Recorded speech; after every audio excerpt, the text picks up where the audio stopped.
Welcome back to Movies Unboxed. Tonight, we dive into tarot, where every card reveals a new horror. Get ready for a chilling journey where fate is sealed by the flip of a card. A group of friends drives into the dark heart of the Catskills, the forested landscape bathed in the cold light of the rising moon. They've come to celebrate Elise's birthday, a weekend getaway meant for laughter and memories. Haley, recently heartbroken, tries to hide her sorrow, while Grant, her ex, keeps a careful distance. The tension between them is palpable, but Elise tries to lift the mood with a toast. Soon, the alcohol runs dry, and Paxton, ever the opportunist, suggests they scour the mansion for hidden reserves. With laughter that seems to echo too loudly against the mansion's silent walls, they split up, moving through the shadowy corridors in search of the forgotten spirits. Their search leads them to a door marked with a faded, "Keep Out" sign. It's meant to be a warning, but Lucas, with a grin, breaks it down. They descend into the basement, a cold, damp place where the air is thick with the smell of earth and decay. The walls are lined with oddities, dusty astrological charts, rusted instruments, and ancient relics that seem to pulse with a malevolent energy. Haley, trying to stay rational, explains that this must be some old astrologer's workshop. But the unease deepens as Paxton uncovers a box of tarot cards, each one intricately hand-painted with symbols that seem to shift under their gaze. Elise, eyes gleaming with curiosity, asks Haley to perform a reading. Haley hesitates. The cards feel wrong in her hands, foreign, like they're whispering secrets meant to stay buried. But Elise insists, it's her birthday, after all. Reluctantly, Haley agrees, the friends gathering around as she lays out the cards. As the first card flips, a gust of wind howls through the basement, extinguishing their laughter. Haley warns them that it's an unspoken rule not to use someone else's deck, but Elise brushes it off. The cards are set. 12 zodiac signs encircle the 13th card, which Haley explains holds the key to the reading. The energy in the room shifts, growing dense and heavy as if the mansion itself is holding its breath. Haley's voice trembles slightly as she begins Elise's reading.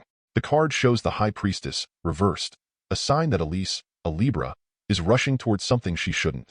Her ambition, usually her strength, might be her undoing.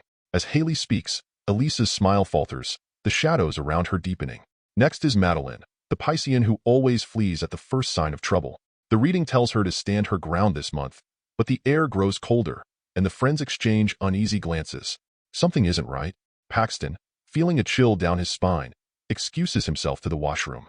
As he washes his face, he catches a glimpse of a shadowed figure in the mirror, standing just outside the door. His heart races, but when the lights flicker back on, the figure is gone. He returns to the group, trying to shake off the eerie encounter. Haley continues with Paige, the ever-logical Virgo. The magician card warns that her logical mind will soon be clouded, the truth obscured by deception. Paige tries to laugh it off, but her voice wavers, the basement's darkness pressing in on them. Paxton, still unnerved, opts for his reading next. The Fool, reversed, cautions him against his impulsive nature. Haley's words echo in his mind. Stay close to those you trust. The shadows seem to deepen, and he shivers, feeling an invisible grip tightening around him. Lucas, the rebellious Capricorn, is told that love and fortune will change, but the Hermit, reversed, warns of misjudgment. As Haley speaks, finally, it's Grant's turn. The Leo is confident, dismissive of Haley's warnings. But when the Devil card emerges, Haley's voice drops to a whisper. The card signifies Grant's shadow side. He's walking a dangerous path, one that could cost him dearly. Grant scoffs, but as he turns to leave, the temperature drops sharply, and he feels the weight of unseen eyes on him. Haley hesitantly draws a card for herself. The Lovers, twisted and ominous, predicts that love will lead to her demise. The words hang heavy in the air, as a palpable dread settles over them. The next day, they return to campus, but the unease from the mansion follows them like a dark cloud. Elise, alone in her dorm, tries to shake off the lingering fear. The sun is setting, casting long shadows across her room. While on the phone with Paige, she exits the bathroom and stops dead in her tracks. A ladder, leading to the attic, is there, though she's sure it wasn't before. Heart pounding, she calls out, but there's no answer. She closes the attic door, trying to laugh off her fear, but the silence in her room is oppressive. A sudden noise startles her, a laugh, echoing from the hallway. Thinking her friends have returned from the party, she steps outside, only to find the ladder has reappeared, leading to the dark void above. A figure, just on the edge of her vision, disappears as quickly as it appeared. Elise's heart races, her breath coming in short gasps. She convinces herself it's a prank, that Natalie and Claire are playing tricks on her. But as she ascends the stairs, each creak amplifying her terror, she finds nothing but darkness. The air is thick with the smell of old wood and something else, something rotten. Suddenly, movement, a blur in the corner of her eye. Elise's skin prickles with fear. The dorm lights flicker, plunging her into darkness. She hears laughter again, this time from downstairs. Her heart pounds in her chest as she slowly turns, but the hallway is empty. The laughter grows louder, closer, but no one is there. Elise is frozen, her fear suffocating, as the darkness closes in around her. Elise stares up at the attic, her pulse racing as she notices the High Priestess card lying ominously on the floor in front of her. The air in the attic is heavy, suffocating, as if the very walls are watching her. As she reaches for the card, a cold shiver runs down her spine. The moment she picks it up, an icy gust of wind whips through the room, and the atmosphere shifts violently. The shadows grow longer, darker, and suddenly, an unseen force slams into her, knocking her to the ground. Panic seizes Elise as the attic door slams shut behind her, the ladder jerking upwards out of reach. She tries to scramble for her phone, desperate to call for help, but an invisible force drags her back, pinning her down. Her heart pounds wildly in her chest as she struggles, terror clawing at her insides. The entity is relentless, a malevolent presence that now looms over her. Elise's breath comes in ragged gasps as she frantically tries to escape, but there's no way out. With terrifying speed, the entity seizes the ladder, using it to bludgeon her with brutal force. The final blow comes swiftly, her screams dying out in the dark silence of the attic. The next morning, the mansion is eerily quiet. News of Elise's sudden and violent death spreads quickly among her friends, leaving them devastated. Paige is particularly shattered, her grief consuming her. Haley, feeling a sense of responsibility, decides to stay with Paige that night, hoping to provide some comfort. As night falls, Paige is jolted awake by a nightmare, her body trembling with fear. Haley rushes to her side, trying to calm her down, but Paige's eyes are wide with terror. She confesses that every time she closes her eyes, she sees Elise's face, her lifeless eyes staring back at her. The guilt is unbearable. Paige believes that if she had been with Elise, she might still be alive. Haley, though shaken herself, tries to reassure her, sharing a painful memory from her own past. Haley tells Paige about her mother, how she fell ill when Haley was just a child. Despite countless treatments, nothing worked. Desperate for answers, Haley turned to tarot, hoping to find some sense of control. But every reading foretold the same grim fate. Her mother would not survive. Haley couldn't stop death then, and she can't stop it now. She pleads with Paige not to blame herself, but the words offer little solace. Meanwhile, Lucas, feeling an inexplicable unease, makes his way to the train station. The lights flicker ominously as he arrives, casting eerie shadows on the walls. He tries to ignore it, but the growing sense of dread is impossible to shake. As he moves forward, the sound of footsteps echoes behind him. He turns, but the platform is empty, except for a figure standing in the distance, barely visible in the dim light. Fear grips Lucas as the figure begins to move toward him, its pace quickening with each step. Panicked, he breaks into a run, his breath coming in sharp bursts. He darts into a restricted area, hoping to find safety. But as he skids to a stop, his foot lands on something soft. He looks down, horrified to see a newspaper with his own face printed on it, the headline reading, "You die today." Lucas's heart pounds in his ears as the words of Haley's tarot reading echo through his mind, each syllable dripping with doom. Before he can make sense of the situation, the figure is upon him, its presence suffocating. Desperate, Lucas jumps onto a train, hiding in the darkness of an empty carriage. But the entity is relentless, its whispers filling the air around him, growing louder, more insistent. The train hurtles forward, faster and faster, until the entity strikes, its attack so swift that Lucas doesn't have time to scream before he's thrown onto the tracks, his body crushed beneath the speeding train. The next day, the remaining friends are paralyzed by grief and fear. Lucas's death is a shocking blow, and they begin to realize that something far more sinister is at play. Paige, her voice trembling, suggests they all stay together that night, seeking safety in numbers. As they gather, Haley's mind races, the pieces of the puzzle falling into place. Each death has mirrored the tarot readings, a twisted prophecy coming to life. Grant, however, remains skeptical, dismissing the idea as coincidence. Paxton, trying to maintain some semblance of control, suggests they need help.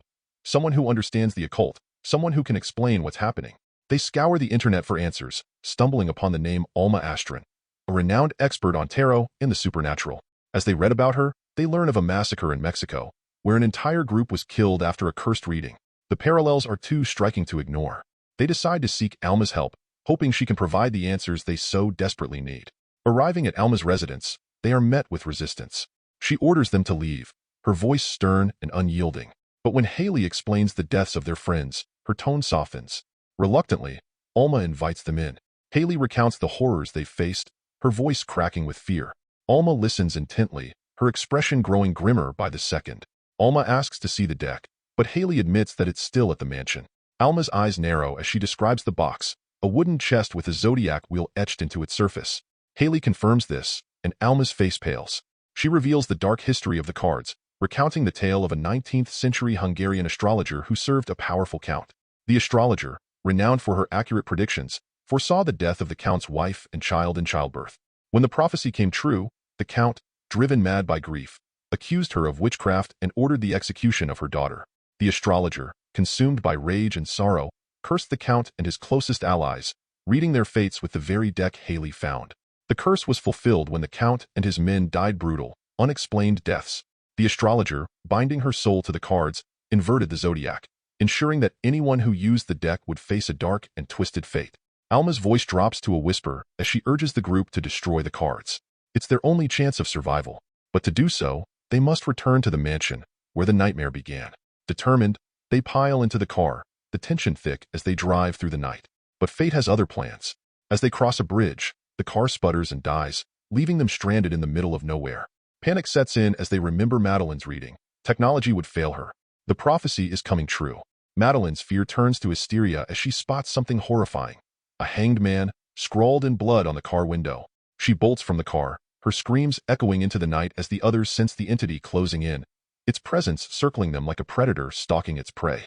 As the entity hurtled toward Madeline with a rope in hand, Haley lunged to intervene. But before she could react, a noose suddenly tightened around Madeline's neck, yanking her upwards. Grant and the others arrived only to witness Madeline's lifeless body swinging in the air, a grim testament to the entity's merciless grip. Overcome with terror, they fled the scene. Paxton, desperate to escape, heard unsettling laughter echoing around him, but found no one upon turning. His panic escalated as he glimpsed the fool's reflection on a door, only to see the figure itself standing menacingly in the distance. As Paxton hurried to the elevator, the numbers ascended, trapping him just as Haley had foreseen. The door opened to reveal the fool, who swiftly attacked Paxton, ending his life in a brutal fashion. Meanwhile, Paige booked another visit to the mansion. Consulting a website, she learned that some cursed objects require destruction, while others need severing of their connections. Incineration was the recommended method for breaking ancient curses. Haley tossed the cursed cards and box into the fireplace, but to their horror, the cards remained unscathed. Desperate, they called Alma for help and relayed the grim details of the hanged man's killing spree. Alma, revealing the astrologer's shape-shifting nature, instructed them to separate the astrologer's spirit from the cards. As Alma attempted communication, she began to bleed and lost her ability to move. The astrologer, now in control of the cards, drew the Six of Swords, and Alma was abruptly dragged into darkness. The friends' horror intensified as Alma's lifeless body fell before them. In their frantic escape, Paige was separated and lured by Haley's distorted, demonic voice coming from the basement. Once inside, the door slammed shut, the light flickered and exploded, and Paige faced the magician, who trapped and sawed her in half. Upstairs, Grant and Haley devised a plan to reverse the curse. Haley proposed reading the astrologer's horoscope, though Grant hesitated. Their argument was cut short when Grant was suddenly pulled out of the window, leaving Haley to face the devil, who vanished into the shadows. As death emerged to attack her, Haley managed a narrow escape. Grant, now battling the devil, urged Haley to complete the reading. Haley, racing to finish the reading, witnessed Grant being dragged away by the devil. Desperate, she completed the reading with the astrologer's deck. The reversed cards foretold of immense suffering. Haley, empathizing with the astrologer's pain, declared that clinging to the past would not alter the future. The astrologer, infuriated, lifted Haley into the air, but Haley's defiant proclamation that the reading was complete led to the sight of the death card. With Haley releasing her grief and the astrologer's spirit, the curse consumed both the spirit and the deck, burning them to ashes. Reconciled and weary, Haley and Grant started their journey home. On the way, they encountered Paxton, miraculously alive. His roommate, Todd, had opened the elevator door at the last moment, causing the fool to vanish and saving Paxton from certain death. The horror of tarot is over, but the terror lingers. Share your thoughts below and stay tuned for more spine-chilling recaps.